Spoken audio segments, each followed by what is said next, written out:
Alex Rudai, this immigrant from Montenegro, came to the United States hoping to have a better life, but then he just went in the wrong direction. They called themselves the corporation. These fellas went into bars that were run by organized crime families and said, no, you're going to have your deal with us. This was a unique case, a group composed of immigrants going against traditional mafia families in New York City. When the Albanians crossed that line, there became a problem. They showed force, they beat up people, and they took over the clubs. Stolen car rings, certainly gambling and loan sharking. They're fascinated by movies such as Scarface or The Godfather. They made their mark. There was this perception on the street. These individuals were that dangerous. The Albanians got out and just started pointing their guns around and yelling and screaming. They were ready to blow the place up. This case involved hundreds of hours of tape-recorded conversations, a multitude of charges that ranged everywhere from attempted murder to bank fraud. Rudai fell under the spell of the gangster life. Look what happened.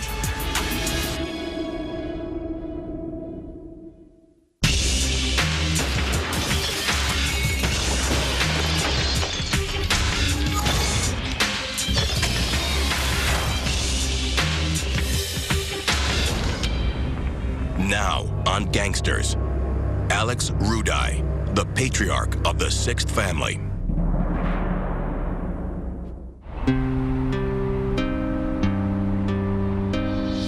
At the corner of Pleasant Avenue and 114th Street in New York City sits one of the last vestiges of Italian-American culture.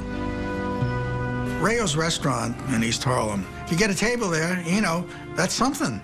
That's a status symbol. If anyone has actually tried to eat there just by calling up and getting a reservation, you can't do it. They don't give out reservations like that. It's a place that attracts a lot of mobsters and reputed mobsters. Organized crime held those tables. Different mob figures had different tables, and John Gotti owned one of the tables there. John Gotti Sr. was the charismatic boss of the Gambino crime family, one of the 5 families of the Italian mafia that dominated organized crime in the 5 boroughs of New York. He was like the marquee gangster in the public eye. Gotti, the man in the white shirt, heads the Gambino organized crime family, the largest, most powerful mob group in the country. December 11th, 1990. The public watched as the FBI took down the Teflon Don. Gotti spent the night in a federal jail. He is charged with running the Gambino crime family and a string of rackets, including loan sharking, gambling, and threatening witnesses. Good evening, Mr. Gotti. Are you surprised? There you go, John. Pretty good. You know they're going to try that essentially marked the end of his regime. With Gotti dining permanently on the U.S. government's dime, a table opened up at Rayo's. Throughout the tri-state area, there's always some new crew that is on the rise, that is looking to have an impact. Whenever there's a void, the void tends to get filled. It's just a matter of who it gets filled by. While Gotti's table at Rayo's may have been reserved for another member of the 5 families, one dinner guest in particular demanded room for a 6th. The 6th family has become the sort of outlying aspiration for certain groups who want to become like the mafia and as powerful. There's always going to be somebody. History seems to continue to repeat itself. So this guy, Alex Rudai, and the Albanians tried to become a 6th family. One night in 2003, a group of Albanian thugs paid an uninvited visit to Rayo's restaurant. 20 to 30 guys went up to Rayo's and they basically said, we want John Gotti's table. At first, the owners refused to take the demand seriously. The guy looks outside and there's 30 guys standing across the street, you know, ready to do who knows what. It was a little tense. The owners of the place relented and they gave them the rights to Gotti's table. When we saw that, it did mean that they had gained some sort of stature. It was one of the hallmarks of being a player. The new player in the game was a wild-card Albanian gangster named Alex Rudaj. Indicted in the biggest federal racketeering case in the United States against an Albanian organized crime syndicate, Alex Rudaj aimed high. He put his organization at the same table with the mob.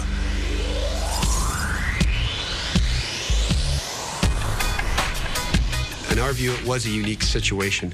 We had never seen a Balkan organized crime group, in this case an Albanian organized crime group, move into Italian territory and directly confront Italian organized crime.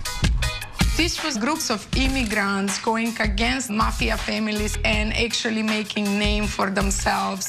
They were associates of the Gambino crime family, and they were doing the odd jobs of a crime family, essentially doing collections. Ultimately, they wanted a bigger piece of the pie. In 1993, Alex Rudaj and his partner, Nardino Lenny Colati, formed their own family, the Corporation. The phrase, the corporation, was something that they came up with themselves. They wanted to be known as something, as an entity unto themselves. They called themselves the Corporation. And in fact, they did have a actual corporation that moved a lot of their money. Like any criminal enterprise, they had legitimate businesses, or businesses they tried to pass off as legitimate as well. They owned apartment buildings, they collected rents. They had spun off from the Italians, but didn't really form the same structure and the same rules, which made them unpredictable. I don't think anyone really knew exactly what they were going to do. Over the next decade, the corporation would recruit young Albanian muscle to take over illegal underground gambling clubs run by the Italian mafia in Westchester County, the Bronx, and Queens. Alex Rudaj and his group had a reputation for being violent and reckless. They were big, imposing individuals. It had an effect. If violence was needed, Alex would be able to summon Albanians to take the turf or take the territory.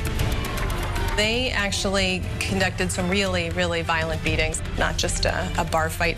There were a number of different incidents where people went to the hospital.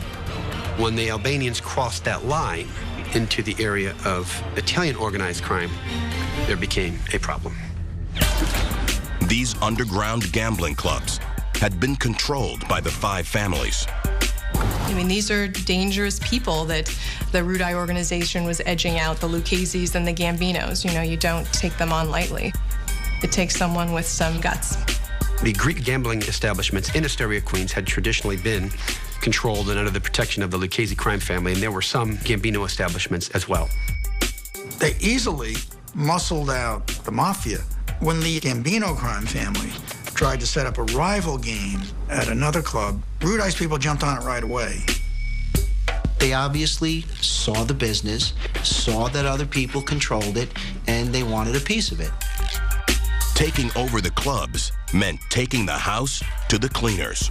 They had this network of machines, they had card games, they had this dice game called Barboot, which was very lucrative.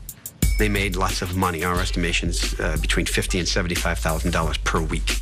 In a year, they'd take in about $4 million just from the machines. The machines were the key to an empire. Once a machine was placed in the club, as it was explained to me by a high-level figure in Italian organized crime, the machine marked the club. And this individual told me that once I have my machines in the club is mine. And then my people get inside the club, and then we can conduct other activities in the club as well. So the machines were critical. It's all about territory and who controls what. The Rudaj organization branched out. They were running a sports bookmaking operation, making in the neighborhood of $65,000 a week. There's extortion and protection money. There's a lot of money coming in from a lot of areas. In just a decade, Alex Rudaj's boldness had helped him climb to the top of the American underworld, a far cry from the world he came from. For years, Rudaj and the other Albanian gangsters had been doing the bidding of the mafia, and they only got so far. At some point, they figured, let's do it ourselves. Let's become as big as they are.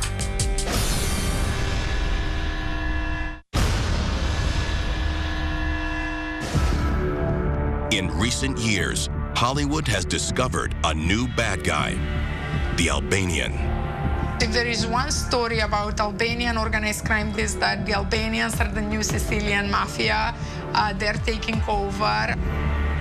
What you've been hearing lately is the non-traditional organized crime syndicates that are rising in power.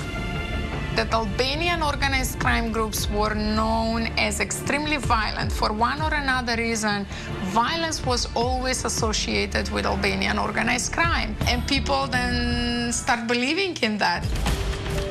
It's clear, Alex Rudai and his gang enjoyed the reputation. You had hours and hours and hours of conversations where these guys themselves pumped themselves up. One guy, oh my goodness, he was on tape talking about how he was the godfather. So they didn't do themselves any favors, you know, on the wires. In spite of all the controversy, or perhaps because of it, lines began forming before noon at 4 local theaters. Some had to wait 4 hours to get in. Alex Rudai was only 6 years old when The Godfather first appeared in theaters. The patriarch of the would-be sixth family also came from the old world, across the Adriatic Sea from Italy. Alex Rudai came from Montenegro, part of the old Yugoslavia. His family is from Tuzi, which is very close to the border between Albania and Montenegro. His childhood was difficult, a lesson in survival, if you will. His father died when he was very young. He had 5 or 6 other siblings. They had a farm. He worked on the farm while going to school, trying to help him support his family. He went into military training, but decided that he no longer wanted to be a part of the communist regime or the regime that was in place at the time. By the early 1980s, thousands of Albanian students began protesting for freedom. The very beginning of the fall of Yugoslavia, the economic situation was horrible. This was the time when the troubles in Kosovo started. Some 1,700 NATO troops taking part in maneuvers in Albania. The show of force is meant as a warning to the Serbs as they continue their attacks on villages in neighboring Kosovo. Ethnic Albanians in the province of Kosovo had the highest number of students in Yugoslavia, as well as the highest rate of unemployment. Slobodan Milosevic came to Kosovo and saying the Albanians have been causing troubles, so we should really, limit their rights. I think that a lot of ethnic Albanians felt that there was going to be a conflict or a war. So there was mass immigration movements from the Balkan region to the United States and other parts of the world, Western Europe in particular at that time. Alex immigrated to the United States before the fall of communism. He landed in New York in 1987. If Rudai was reading the papers and seeing how big a gangster could be in American life, all I had to do was just look at the stories about John Gotti. In '86, he was a preeminent gangster, at least in the public eye. As far as I know, Alex Rudai did not have criminal record before. He was known as a good boy back in Montenegro.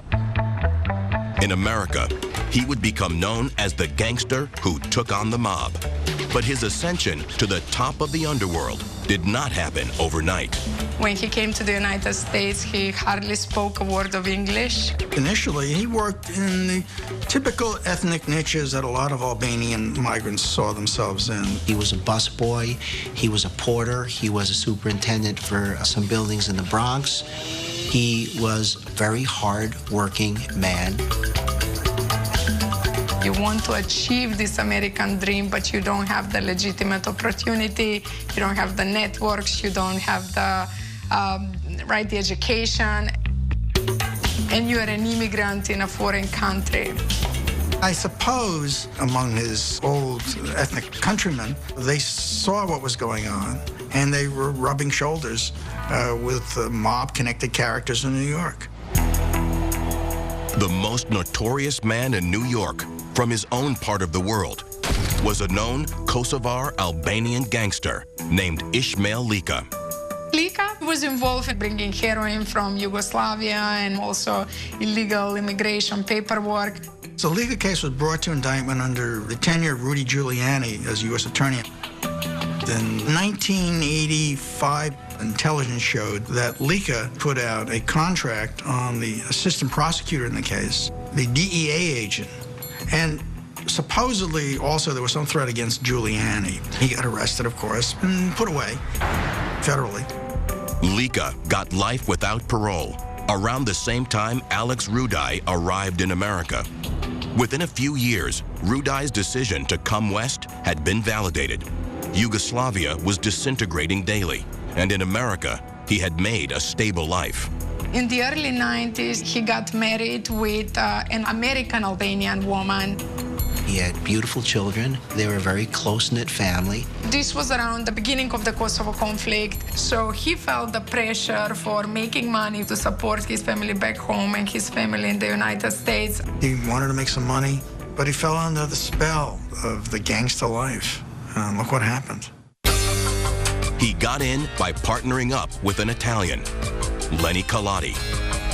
They were associates. Associates do a variety of things for mafia families. Basically, what they do is earn money. Stolen car rings, certainly gambling and loan sharking and things like that. They were very good friends. Alex learned how to become an Italian-type gangster from Lenny. They worked for a guy by the name of Skinny Phil Lascalzo in the Bronx. Skinny Phil was viewed by Lenny as a father figure, and Lenny was promised by Skinny Phil territory in the Bronx, and also that Lenny would become a made member of the Gambino family. Ultimately, when Skinny Phil passed away, Joe Gambino took over the crew. Lenny did not get the territory that he thought was rightfully his. And they weren't happy working for Joe Gambino. They made their feelings known by going into business for themselves and taking over an underground Gambino gambling establishment in the Bronx. The Gambinos removed the locks on the establishment and put in their own, and in a show of force claimed their club back. That did not go over very well with Alex and Lenny, so they went up to the club, removed the Gambinos' locks, and Joe Gambino was beaten up, stripped down to his underwear, and thrown in the street. I don't know why the Gambinos didn't retaliate. That's kind of the $10,000 question, right? Do you really want to start a serious war with them? Or, do you want to just give them the neighborhood? With a stream of new immigrants fleeing the conflict in the Balkans, a crew of young, hungry Albanians formed around the two at the top. They were rather brash, they were rather brazen, a little reckless. For years, Rudai and the other Albanian gangsters had been doing the bidding of the mafia. His three primary lieutenants were Nicky Didai, Frankie Vijay, and Angelo Di Pietro. Essentially, those individuals sat at the top of this operation. They started Morris Park Games, which was the corporation, and the corporation bought and used machines. Broadway machines, Joker Poker machines. They definitely wanted to get into this gaming area. To get in, the corporation had to take over territory that had been held by the mob for decades. This was a unique case to see actually a group composed of immigrants going against traditional mafia families in New York City and actually making name for themselves. You don't see that very often.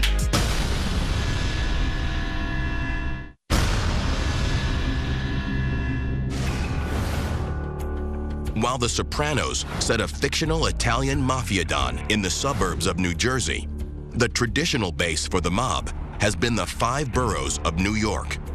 At the start of this century, a new gangster without the bloodline began to muscle his way in. In our view, it was a unique situation. Albanian organized crime, traditionally, is different than Italian organized crime. They would do a lot of smuggling, human smuggling, drug smuggling, sale of narcotics. When you talk about racketeering and extortion, it's a bit more challenging because it's not easy to take somebody else's territory. Alex Rudai picked the right moment in time to take on the mob. It is believed the first time in U.S. history that a prosecutor has attempted to summon an entire crime family before a grand jury. Lawyers for the alleged hoods said the grand jury cattle call was harassment. He is charged with being the boss of all bosses. The FBI alleges that Gigante ordered a series of mob hits from Philadelphia to New York. It was an interesting time for the Rudai organization to start, flexing their muscles. And I'm talking, late 90s into the early 2000s. The FBI had been onto the five families for so long. They were weakened. They were really weakened, especially in the Bronx and in Westchester, which was the first two areas that the Rudai organization kind of took root in.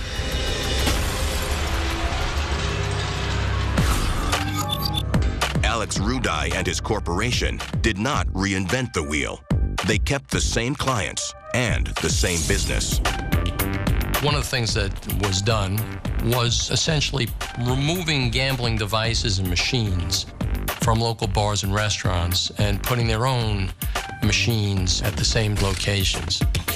These fellas went into bars that had illegal joker poker machines that were run, allegedly, by organized crime families, walked in and said, no, we're going to put our machines in.